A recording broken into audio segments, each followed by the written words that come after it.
لا حول ولا قوة إلا بالله العلي العظيم حسبنا الله ونعم الوكيل نعم المولى ونعم النصير تبارك الله أحسن الخالقين أعوذ بالله من الشيطان الرجيم بسم الله الرحمن الرحيم الحمد لله رب العالمين الصلاة والسلام على أشرف الأنبياء والمرسلين سيدنا ونبينا شفيع ذنوبنا طبيب نفوسنا مولانا مولى الكونين رب المغربين والمشرقين جد الحسن والحسين أبي القاسم محمد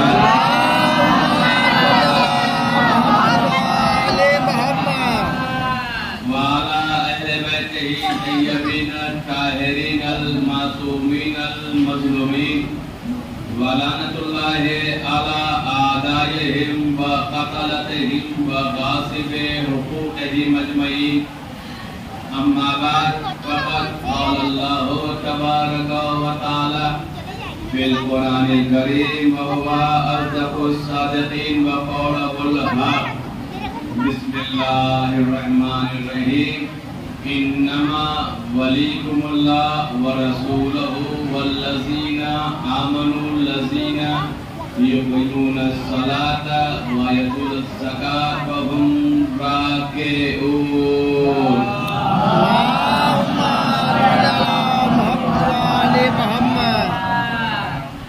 محترم معزز سامعین، آزاداران سرکار سید الشہداء اربعین کے سلسلے کی یہ مجلس ہے. آج اس کا چہلم ہے، جس کا چہلم پورے 1 سال کے بعد بیان کرنے کے لیے کربلا پہنچے. اب اس کے 30 آیت کے حوالے سے گفتگو ہو. نوجوانوں سے گزارش ہے کہ تھوڑا آگے آ جائے. بزرگ کو ضرورت ہے سہارے کی، وہ تو ٹھیک ہے، لیکن آپ لوگ وہ تسبیح کے دانے کی طرح بکھرے ہوئے ہیں. ایک بار آپ کو بات کرو بس ایک سلوات پڑھے محمد.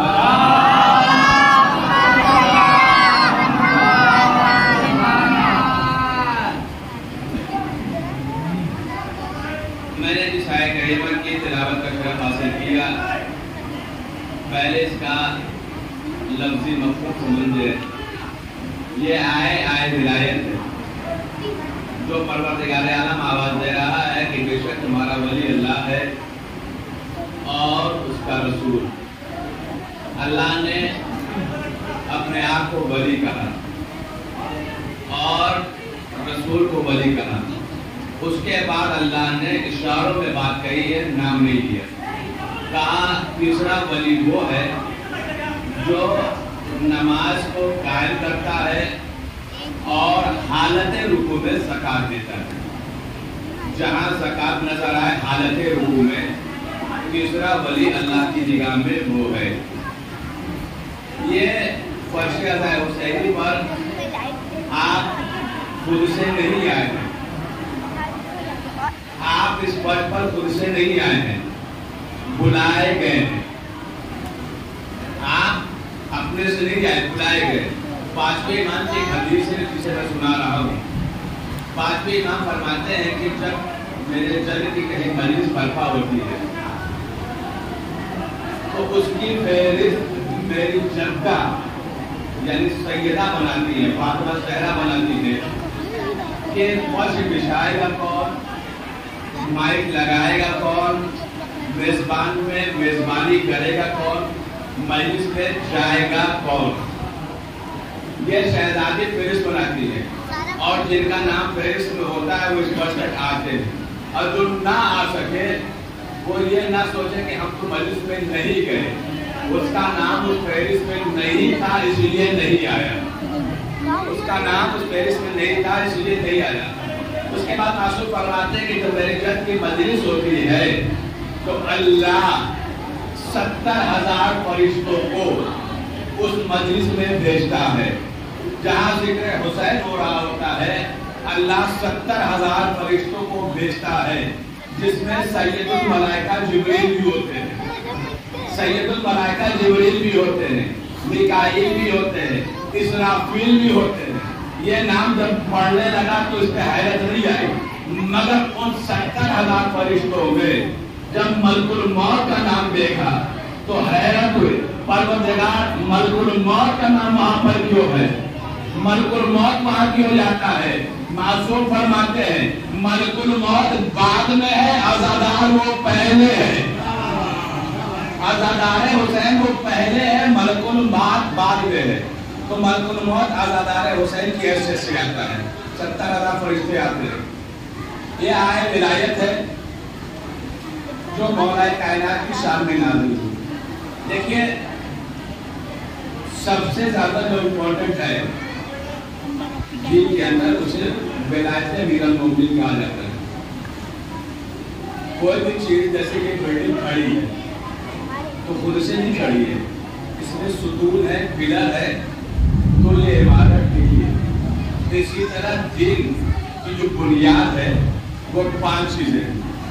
پادری امام سے پوچھنے والے نے پوچھا مولا دین کا مبدا کیا ہے، ستون کیا ہے؟ تو مولا نے فرمایا پادری امام نے دین 5 چیزوں پر ہے۔ توجہ کریں، دین 5 چیزوں پر ہے۔ کیا؟ اول نماز، دوسرے روزہ، تیسرے حج، چوتھے زکات، 5ویں میرے جد کی ولایت۔ توجہ کریں گے، مولا نے فرمایا 5 جو چیزیں جس پر دین ٹکا ہوا ہے، اول نماز ہے، دوسرے روزہ ہے، تیسرے حج ہے، چوتھے زکات ہے، 5ویں ولایت ہے۔ سننے والے نے سنا، اس کے بعد وہ مولا سے کہتا ہے مولا اس میں سب سے افضل کیا ہے؟ ان 5 میں سب سے افضل کیا ہے؟ مولا نے کہا ان میں سب سے افضل میرے جد علی کی ولایت ہے، اس میں سب سے افضل میرے جد علی کی ولایت ہے۔ وہ حیرت میں پڑ گیا، کہا مولا نماز؟ کہا نماز واجب تو ہے مگر جو محور ہے وہ میرے جد کی ولایت ہے۔ وہ حیرت میں پڑا، کہا مولا اس کی وضاحت کرے۔ مولا نے کہا کہ تو ظاہر دیکھتا ہے، دین باطن بتا رہا ہے، دین باطن کی خبر دے رہا ہے۔ کہا مولا وضاحت کیجیے۔ کہا سن، نماز واجب ہے مگر ایک کیفیت تک واجب ہے۔ کب تک؟ اگر انسان سفر میں چلا جائے تو وہی واجب نماز قصر ہو جاتی ہے، وہی واجب نماز قصر ہو جاتی ہے۔ روزہ واجب تو ہے مگر بیمار پر اس پر ساقط ہو جاتا ہے، بیمار پر روزہ نہیں ہے۔ حج واجب تو ہوتا ہے مگر جب انسان مستطیع ہو جائے، صاحب حیثیت ہو جائے تب واجب ہوتا ہے، ورنہ حج واجب نہیں ہے۔ زکات 9 چیزوں پر ہے، جب نصاب مکمل ہوگا تب زکات نکالی جائے گی، ورنہ زکات نہیں نکال سکتے۔ لیکن میرے جد علی کی ولایت، سفر میں ہو تو بھی واجب، حضر میں ہو تو بھی واجب، بستر میں ہو تو بھی واجب، مر رہے ہو تو بھی واجب۔ ایک صلوات پڑھ رہا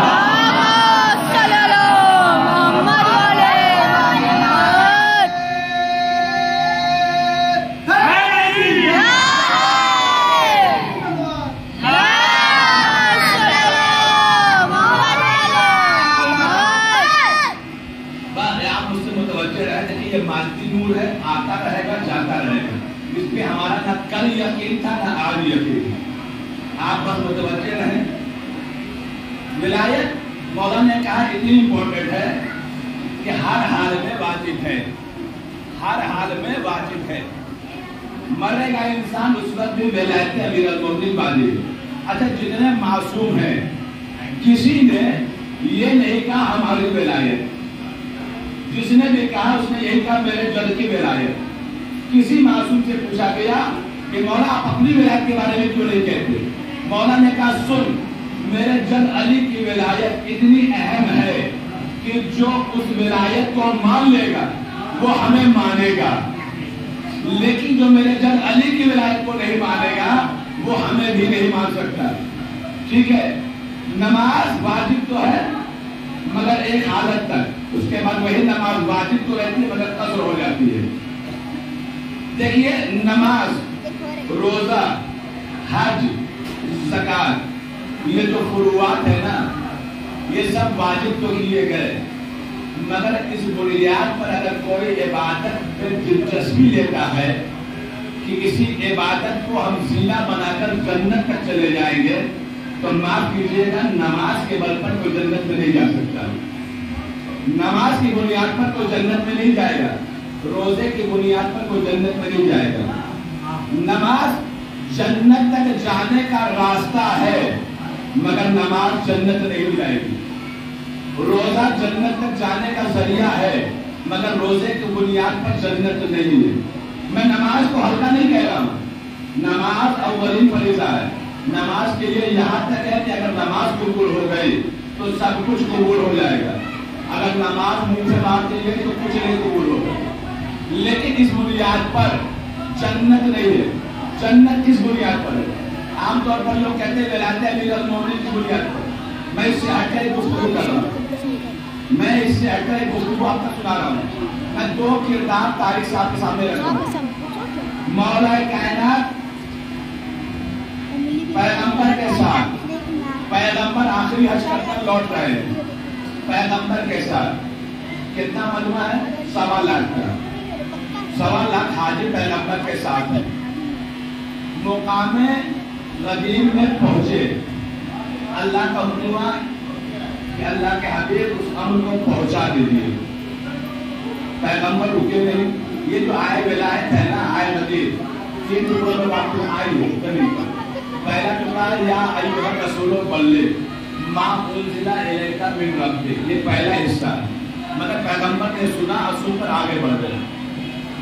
پھر یہ آیت کا دوسرا حصہ ہے یا ایھا الرسول بلغ ما انزل الیک من ربک وان لم تفعل فما بلغت رسالته. اگر یہ چیز نہیں پہنچایا تو آپ نے کچھ نہیں پہنچایا, نہ نماز, نہ روزہ, نہ دین, نہ زکات, کچھ نہیں. اس کے بعد جب پیغمبر مقام جوفا پر پہنچ گئے تب اللہ نے تیسرا حصہ بھیجا. آواز واللہ یحسبک من الناس, اللہ تمہیں لوگوں کے شر سے بچائے گا. تب پیغمبر نے جوفا کے غدیر کے میدان میں اس لشکر کو روکا, حاجیوں کو روکا. جو آگے دوڑ گئے تھے سلمان کو بلایا, کہا جو آگے انہیں بلاؤ, واپس بلاؤ. جو پیچھے ان کا انتظار ہو رہا ہے. سلمان نے پوچھا یا رسول اللہ کیسے بلاؤں؟ تو پیغمبر نے کہا کہو حی علی خیر العمل. اس کے پہلے آذان میں یہ لفظ نہیں تھا. پیغمبر نے کہا حی علی خیر العمل, آؤ عمل خیر کی طرف. یعنی ولی کی ولایت عمل خیر ہے, علی کی ولایت عمل خیر ہے. لشکر آیا کہ پیغمبر کیا پہنچانا چاہتے ہیں. اب اس کے بعد پیغمبر نے ایک خطبہ دیا جسے خطبہ غدیر کہا جاتا ہے. اس خطبے کو دینے کے بعد پیغمبر نے علی کو اٹھایا, مجمع کو دکھایا اور پھر فرمایا جس کا میں مولا اس کے لیے علی مولا.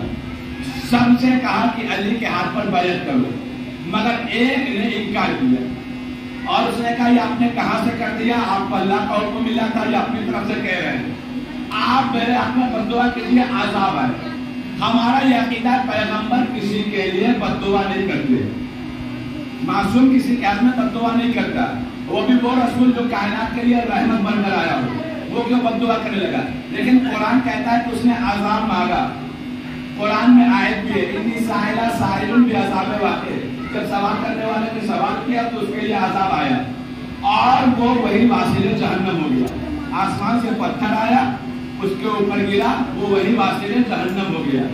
اس کے مرنے سے پہلے تک, واصل جہنم ہونے سے پہلے اس کا ایک کردار ہے. اس صحابی کو اب صحابی نہیں رہا, علی کی ولایت کا انکار کیا, وہ صحابی نہیں رہا. لیکن علی کی ولایت سے پہلے ہر کتاب نے لکھا کہ وہ رسول کا صحابی ہے. ابھی رسول کے ساتھ حج کر آیا ہے, ابھی رسول کے ساتھ نماز پڑھ رہا تھا, رسول کے ساتھ روزہ رکھ رہا تھا, مگر اس کا انجام کیا ہوا؟ جہنم میں گیا. اس کا انجام کیا ہوا؟ جہنم میں گیا. تو اسے نہ رسول کے ساتھ پڑھی ہوئی نماز میں فائدہ پہنچایا, نہ روزے نے فائدہ پہنچایا، نہ پیغمبر کے ساتھ کیے ہوئے حج نے فائدہ پہنچایا، نہ پیغمبر کی قربت نے اسے فائدہ پہنچایا. کہاں گیا؟ جہنم میں. یہ ایک تاریخ ہے. دوسری تاریخ ہے کربلا میں جناب حر کی. حر نے پوری زندگی لشکر یزید میں گزاری ہے. حر نے پوری زندگی لشکر یزید میں گزاری ہے. نماز صبح بھی اس نے لشکر یزید میں پڑھی ہے.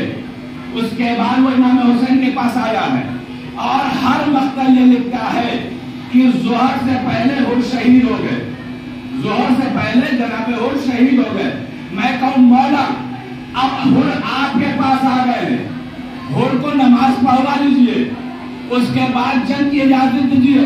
تو مولا عبداللہ حسین فرمائیں گے کہ اگر آج حر نماز پڑھ کر جائے گا تو جب کل تاریخ کربلا لکھی جائے گی تو اس میں یہ لکھا جائے گا کہ حر کو نماز نے بچا لیا، اس کو حر کو نماز نے بچا لیا. میں تاریخ کربلا میں لکھنا چاہتا ہوں کہ حر کو نماز نے نہیں عرفان نماز نے بچایا. صلوات پڑھیں.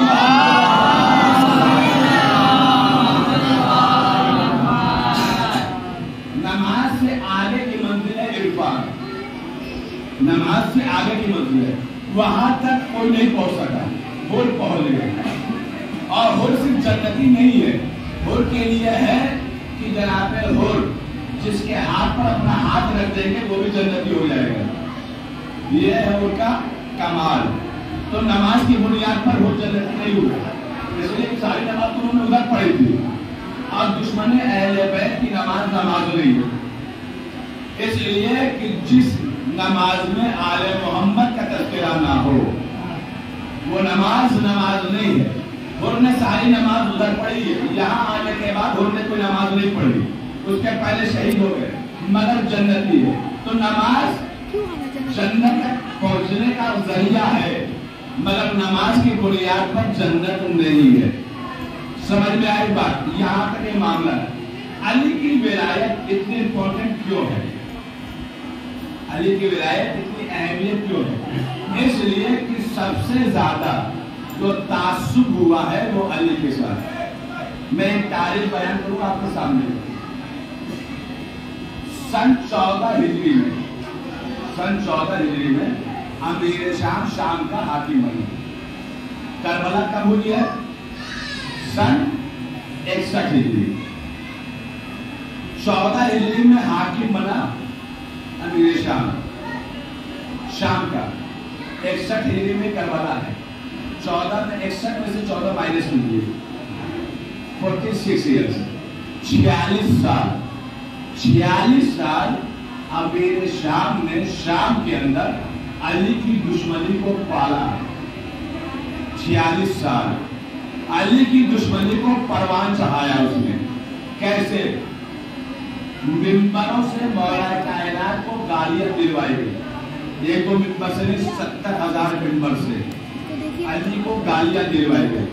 شام کی طرف سے چھوٹے چھوٹے بچوں کو کھلونے دیے جاتے تھے اور رات کے سناٹے میں وہی لشکر کے لوگ، شام کے حاکم کے لوگ آ کر ان بچوں کے کھلونے چھین لے جاتے تھے.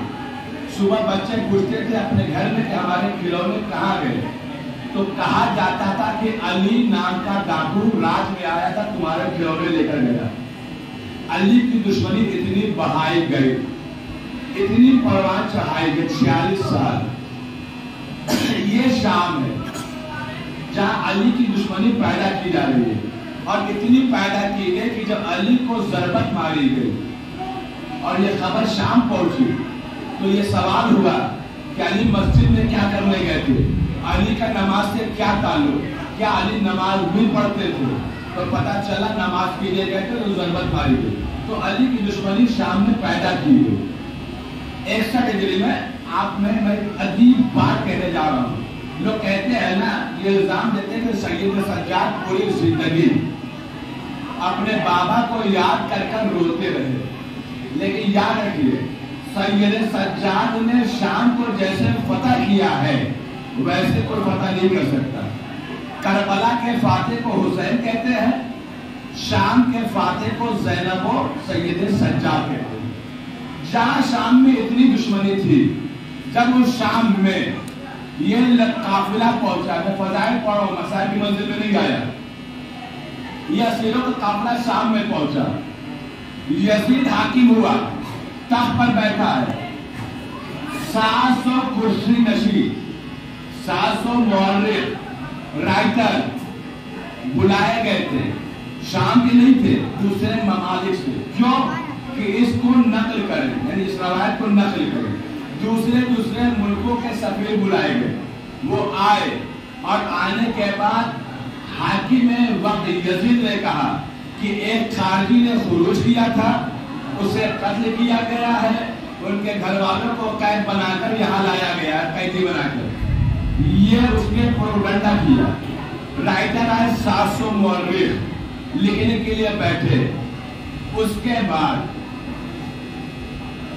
جب یہ اسیر لوگ کربلا وہاں شام میں داخل ہوئے بیٹھے رہے، تو یزید نے اپنے راوی سے کہا کہ تو منبر پہ جا، بنی امیہ کی تعریف کر، بنی ہاشم کو ذلیل اور رسوا کر، معاذ اللہ۔ وہ گیا، اس کا رائٹر گیا منبر پر اور گڑھ گڑھ کر پڑھنے لگا، بنو امیہ کی تعریف کرنے لگا۔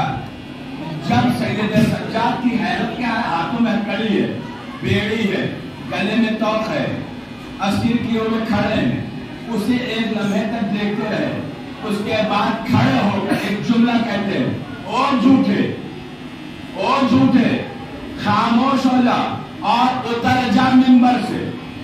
کمال یہ نہیں ہے کہ سید سجاد اسیر تھے اور اس حالت میں یہ کہا، حیرت کی بات ہے کہ کہا مولا سید سجاد نے، مگر اتنا زور تھا کہنے میں کہ وہ خاموش بھی ہو گیا اور اتر بھی گیا، دشمن کا رائٹر اتر بھی گیا۔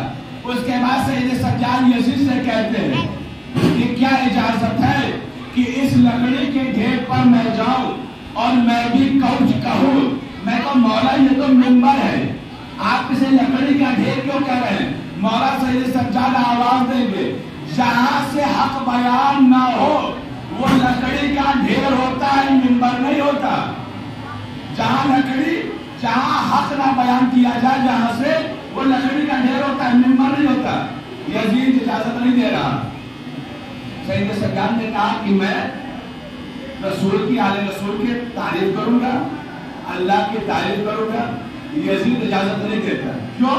اس لیے کہ معلوم ہے کہ یہ سید سجاد ہے، جائیں گے تو شام کا نقشہ بدل جائے گا۔ یہ وہی شام ہے جہاں علی کو گالی دی گئی، علی کو برا بھلا کہا گیا، مگر اجازت نہیں ملتی۔ تو 700 جو رائٹر تھے نا، وہ پتھر مار گئے، انہوں نے کہا یزید جانے دے، اسیر ہے، قیدی ہے، کیا بولے گا؟ یزید کہتا ہے کہ ہے تو اسیر، ہے تو بیمار، مگر ہے علی کا پوتا، یہ دربار کا نقشہ بدل دے گا۔ بس کا کیا مطلب؟ کہا یہ خاندان بنی ہاشم سے، کہا یہ بتا کہ محمد اس کے کیا لگتے تھے؟ یزید نے کہا محمد اس کے جد تھے۔ تو اب رائٹروں نے کہا ان 700 لوگوں نے کہ بھائی پھر سے جانے دے منبر پر۔ کہا کیوں جانے دو؟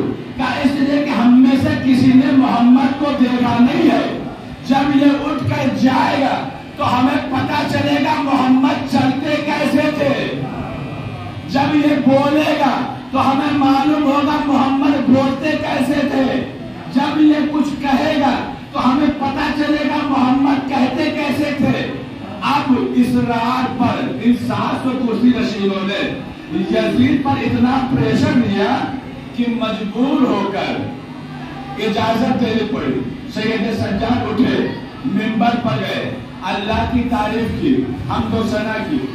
جب خطبہ دینے لگے دربار شام میں تو خطبے کا منظر بدلنے لگا۔ مولا سید سجاد نے کہا کہ ہمیں اللہ نے 6 فضیلتیں ایسی دی ہیں جو ہمارے علاوہ کسی کو نہیں دی۔ رسول اللہ ہمارے جد کا نام ہے، کعبے میں میرا بابا پیدا ہوا، میرا دادا پر، یہ فضیلتیں بیان کر رہے ہیں۔ آپ دیکھا ہی لذیذ ہے کہ شام کے دربار کا نقشہ بدل رہا ہے، تو اس نے مؤذنوں کو حکم دیا کہ آزان کو ایک مؤذن نہیں 7 مؤذن کھڑے کیے دربار میں، 7 مؤذن اس نے کھڑے کیے الگ الگ جگہ سے، 7 مؤذن کھڑے ہوئے اور انہوں نے آزان کہنی شروع کی۔ ابھی اس وقت آزان کا وقت نہیں تھا۔ آج جو بے وقت آزان آپ سنتے ہیں یہ شام سے ایجاد ہوئی ہے، اس کے پہلے آزان بے وقت نہیں ہوتی تھی۔ آزان کہنی شروع کی، جیسے ہی آزان شروع ہوئی سید سجاد خاموش ہو گئے۔ اللہ اکبر 4 مرتبہ کہا، مولا نے کہا اللہ اکبر، اس کے بعد کہا مؤذن اشہد اللہ الہ الا اللہ، مولا نے کہا اشہد اللہ الہ الا اللہ۔ جیسے ہی دربار کے مؤذنوں نے کہا اشہد ان محمد رسول اللہ، بس ایک مرتبہ سید سجاد بولے او یزید یہ بتا محمد تیرے جد تھے یا میرے جد تھے؟ محمد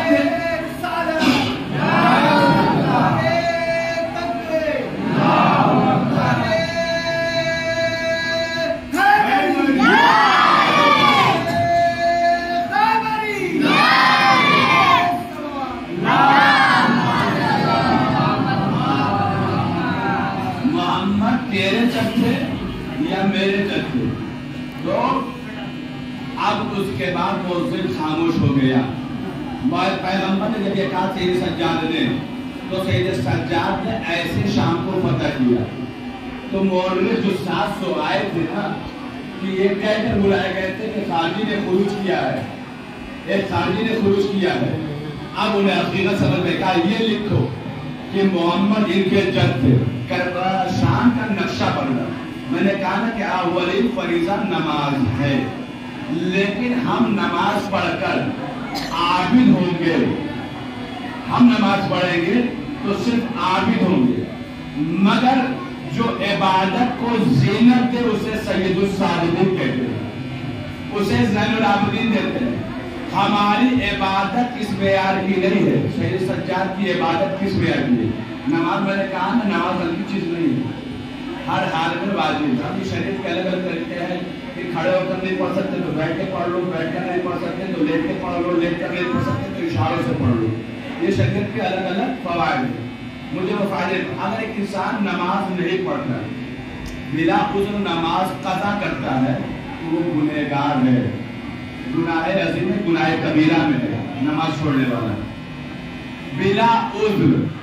اب ایک شخص نے نماز نہیں پڑھی، وہ ٹہل رہا ہے، گھوم رہا ہے، ٹہلتے گھومتے گھومتے وہ دریا کے کنارے پہنچا، سورج پر اس نے نگاہ کی، دیکھا اس نے کہ اگر نماز نہیں پڑھی تو اب میری یہ نماز ظہرین قضا ہو جائے گی۔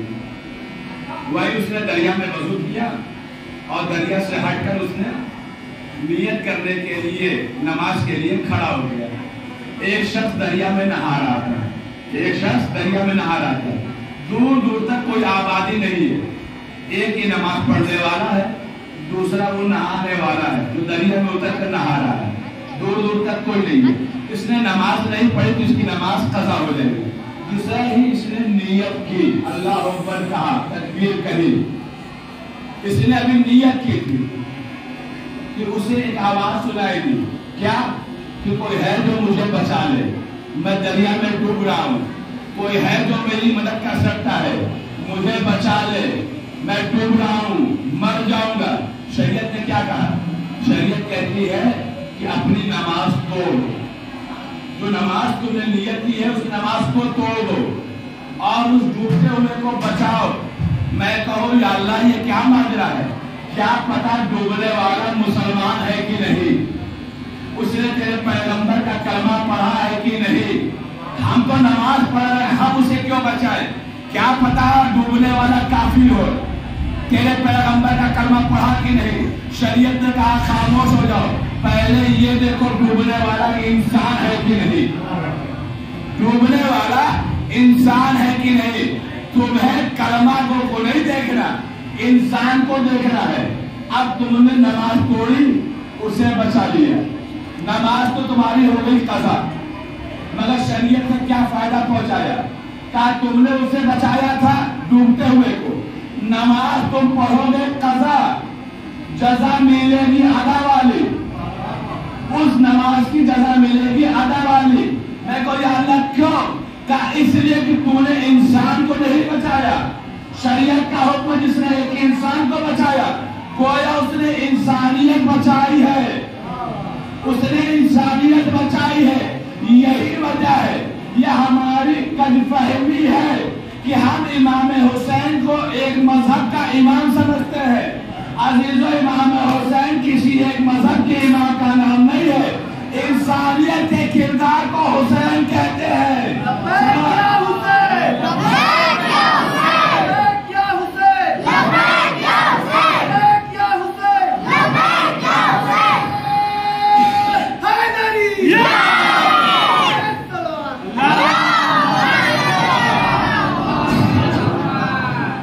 انسانیت کے کردار کو حسین کہتے ہیں. حسین نے کردار بتایا، حسین نے انسانیت بچائی، دین بچایا، شریعت بچائی. امام حسین کربلا میں کیوں گئے تھے؟ جنگ کرنے گئے تھے؟ حکومت کے لیے کہتے نہیں. امام کا مقصد دین کی حفاظت، امر بالمعروف پہنچانا، نہیں عن المنکر سے بچانا، یہ امام کا مشن تھا. امام جنگ کے ارادے سے کربلا نہیں گئے تھے. اس لیے کہ اگر جنگ کے ارادے سے انسان جاتا ہے تو لشکر لے کر جاتا ہے. حسین لشکر لے کر کربلا میں نہیں گئے تھے. انسانیت بچائی ہے حسین نے کربلا میں، دین بچایا. اور یزید بیعت کیوں مانگ رہا تھا؟ یزید بیعت کیوں مانگ رہا تھا؟ دیکھیں یزید کسی چھوٹے موٹے انسان کا نام نہیں ہے. 1/3 حصے پر یزید کی حکومت تھی. 1/3 حصہ دنیا کا یزید کی حکومت تھی. مگر تمام حکومت اس کی ایک طرف. وہ حسین سے بیعت کیوں مانگ رہا ہے؟ اس کو معلوم تھا کہ اگر حسین بیعت کر لیں گے تو یہ میری حکومت کامیاب ہے. اگر حسین بیعت نہیں کرتے تو پوری حکومت میری بیکار ہے. بار بار بیعت مانگ رہا ہے. مگر حسین نے کیا کہا جب بلایا گیا بیعت کے لیے؟ تو حسین نے کیا کہا؟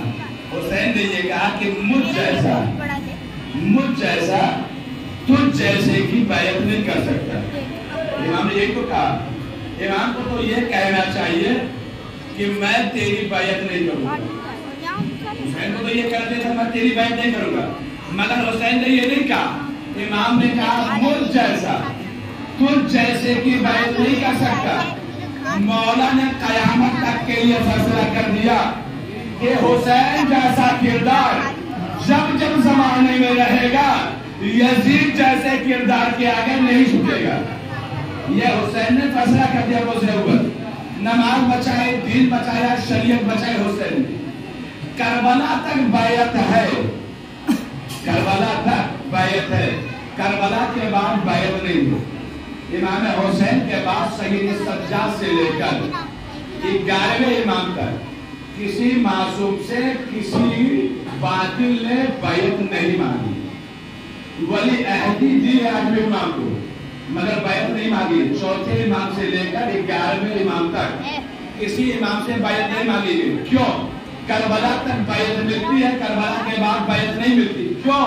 اس لیے کہ حسین نے کربلا میں بیعت کو نہیں مارا تھا، طالب بیعت کو مارا تھا. حسین نے طالب بیعت کو مارا تھا. اس لیے کہ یزید کے لیے تو بہت آسان ہو گیا تھا نا. سید سجاد بیمار بھی تھے، قیدی بھی تھے، بیعت لے سکتا تھا. مگر اس نے سید سجاد سے بیعت نہیں لی. کیوں؟ اس لیے معلوم تھا کہ اگر سید سجاد سے بیعت کا مطالبہ ہوگا تو سید سجاد شام کو پھر کربلا بنا دیں گے. شام کو کربلا بنا دیں گے. سید سجاد سے لے کر 11ویں امام تک اور کچھ زمانہ 12ویں امام کا بھی. بھائی غیبت میں امام کچھ عرصے کے بعد گئے مگر وہاں تک بیعت نہیں ملتی. تو بیعت کو امام نے ختم کیا اور اس کے ہدف میں جو اصحاب تھے امام حسین نے اپنے اصحاب پر ناز کیا ہے. مگر یہ نہیں کہ امام حسین کا اصحاب باوفا تھے. مولا علی کے کچھ اصحاب باوفا تھے، رسول کے بھی کچھ اصحاب باوفا تھے. دنیا ہم پر اعتراض کرتی کہ ہم صحابیوں کو برا کہتے ہیں. نہیں، ہم نے کبھی کسی صحابی کو برا نہیں کہا. ہم نے کبھی کسی صحابی کو برا نہیں کہا اور کسی برے کو صحابی نہیں کہا. ہم نے کسی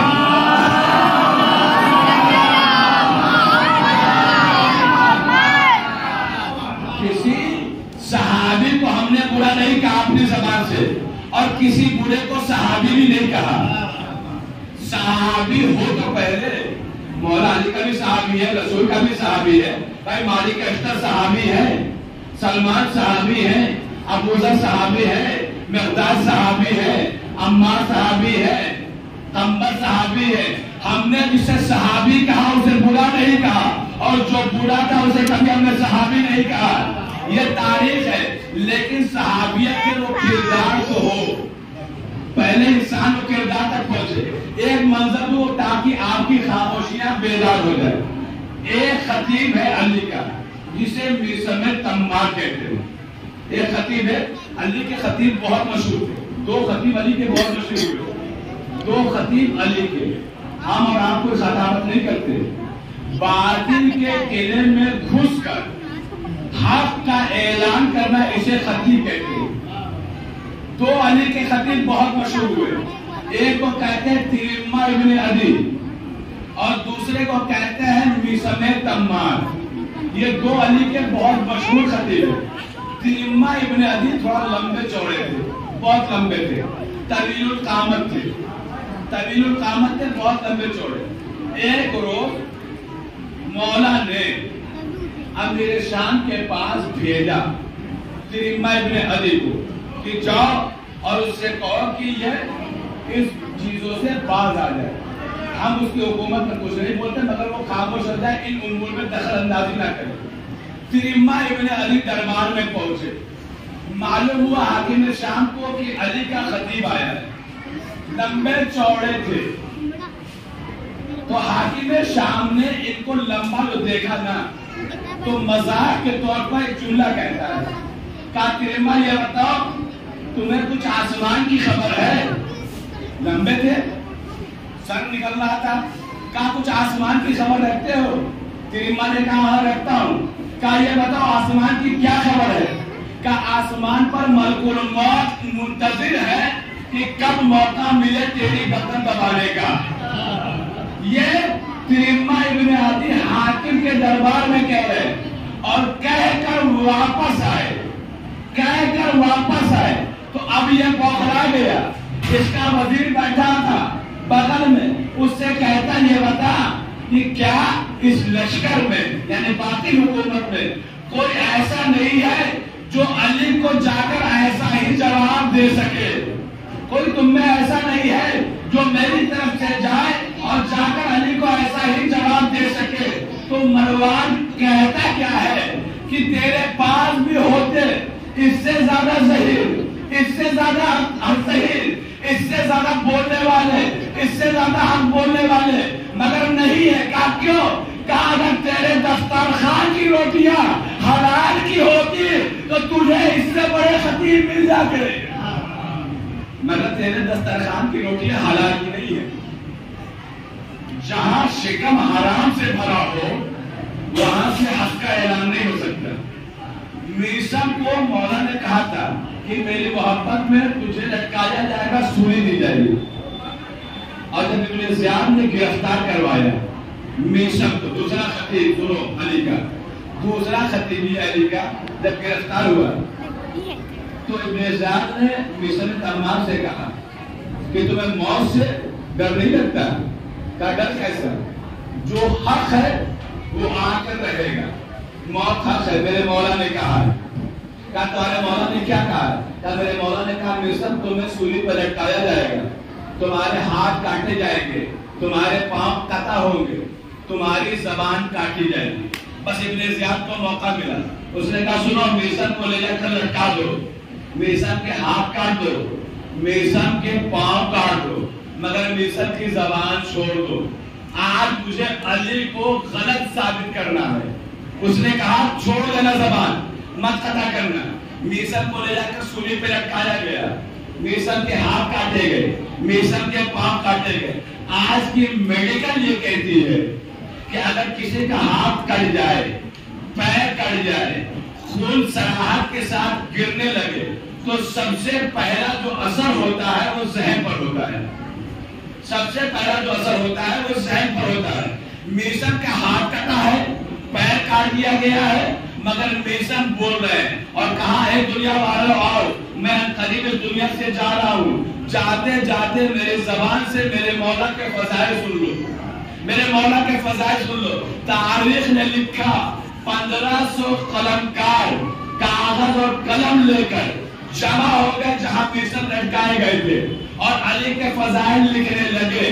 میں کہوں ہاتھ جدا ہے، پیر قطع ہے، مگر میسم علی کا قصیدہ پڑھ رہے ہیں، علی کے فضائل پڑھ رہے ہیں۔ عزیزوں، علی کے غلام کو میسم کہتے ہیں۔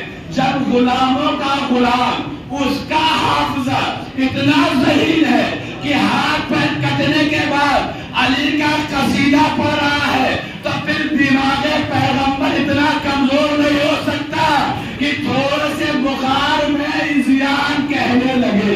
نعرہ حیدری، نعرہ بلند صلوات۔ مولا اب یہ میسم قصیدہ پڑھ رہے چلے گا، جب قصیدہ پڑھنے لگے نا تو یہ خبر ابن زیاد سنی گئی۔ کہا اگر میسم ایسے ہی بولتے رہے تو جو کتنی حکومت کھڑی ہو گئی ہے نا، یہ حکومت لمحوں میں ختم ہو جائے گی۔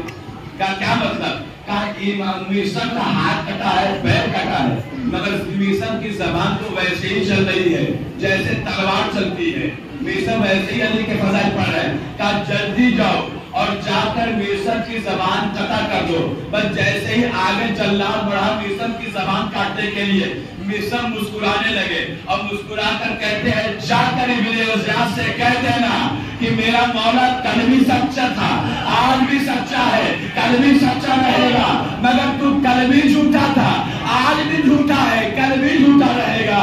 ایک صلوات پڑھو۔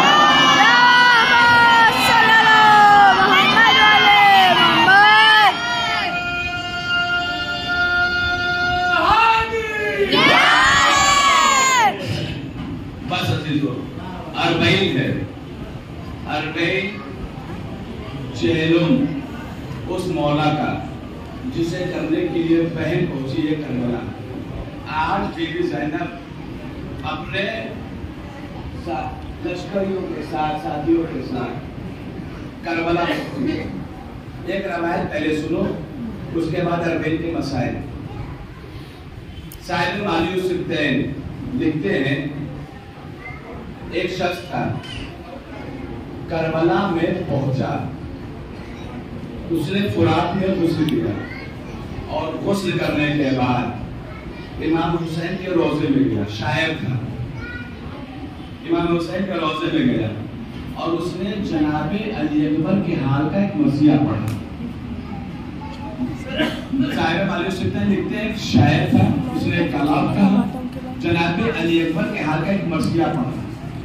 جب مرثیہ پڑھا تو وہاں جو مومنین تھے انہوں نے بہت گریہ کیا۔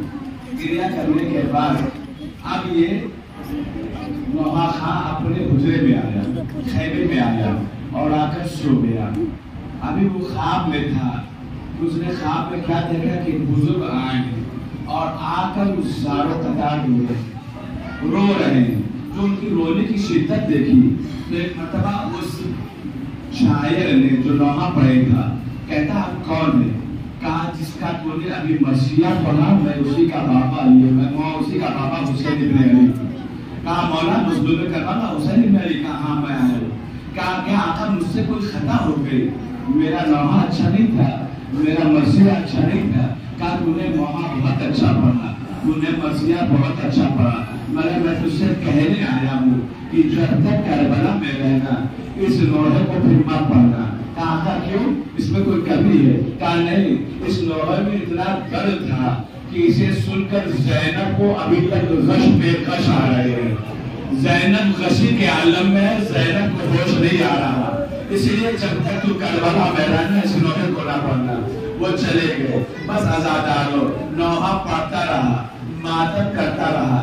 پھر اس نے ایک منظر دیکھا، کہتا ہے مولا مولا یہ بتائیے کہ ہم نے علماء سے ایک جملہ سنا ہے۔ کہا کیا سنا ہے؟ کہا میں نے سنا ہے کہ جب عزادار روتے ہیں نا ان کی آنکھوں سے جو آنسو گرتا ہے نا وہ آنسو آپ کے زخموں پہ آ کر گرتا ہے تو آپ کا زخم اچھا ہو جاتا ہے. کہا تو نے صحیح سنا ہے, جس عالم نے پڑھا ہے صحیح پڑھا ہے. کہا آقا مجھے یہ بتائیے, میں دیکھ رہا ہوں آپ کے تمام زخم تو اچھے ہو گئے مگر یہ 2 زخم آپ کے اچھے کیوں نہیں ہو رہے؟ ایک زخم آپ کا سینے پر ہے, دوسرا زخم آپ کا کمر پر ہے. ایک مرتبہ مولا نے فرمایا اے بھائی یہ زخم میرا کبھی اچھا نہیں ہوگا. کہا کیوں؟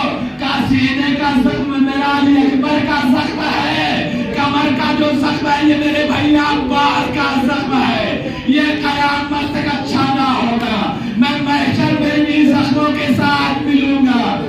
جزاکم اللہ خیر الجزا. آزادارہ تمہیں معلوم ہے مولا حسین کیا فرماتے ہیں؟ مولا حسین فرماتے ہیں کہ اگر کسی کی دولت چھین جائے نا تو کوئی غریب نہیں ہوتا, کسی کا سرمایہ لوٹ لیا جائے تو وہ غریب نہیں ہوتا, کسی کی حکومت چھین لی جائے تو وہ غریب نہیں ہوتا. مولا حسین کہتے ہیں وہ غریب نہیں ہوتا.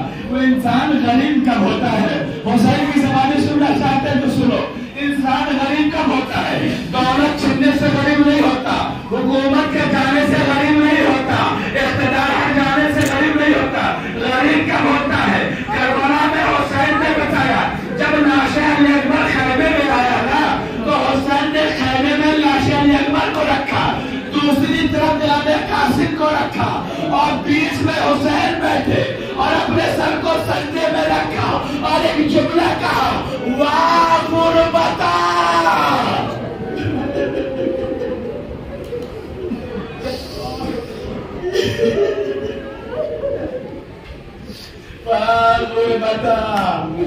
پروردگار آج حسین غریب ہو گیا, آج حسین غریب ہو گیا. معلوم ہے اگر کسی کی اولاد اللہ لے لیتا ہے تو انسان غریب ہوتا ہے. مولا حسین نے بتایا آزاد اور اربعین ہے, اربعین کے مسائل سنو. جناب زینب کربلا میں پہنچی مگر بی بی زینب سے پہلے ایک زائر پہنچا ہے جسے جابر ابن عبداللہ انصاری کہا جاتا ہے. یہ پہلا زائر ہے جس نے حسین کی قبر کی زیارت کی ہے. جب عزیز و غلام ان کی آنکھوں کی بصارت جا چکی تھی, جب کربلا میں پہنچے ہیں غلام کے ساتھ تو دکھ نہیں رہا آنکھوں سے, تو غلام نے کہا آقا کیسے معلوم ہوگا کہ آپ کے مولا کی کون سی قبر ہے؟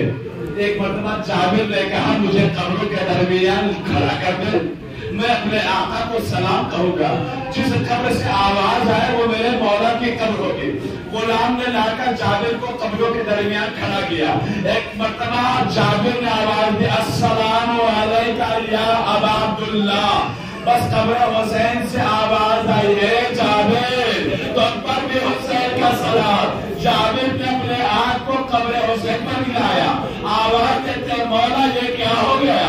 ایک دن میں بنا گھر لڑ گیا. جابر مرثیہ پر آئے کربلا میں, اتنے میں گھوڑوں کی ٹاپوں کی آواز سنائی دینے لگی. جابر نے سمجھا دشمن آ رہا ہے. ایک مرتبہ غلام سے کہا کہ مجھے کسی نشے کی طرف لے جائے تاکہ دشمن کی نگاہ نہ پڑے. مگر آنے والا قافلہ جب قریب آیا تو دیکھا سیاہ امالیاں ہے, سیاہ پرچم ہے.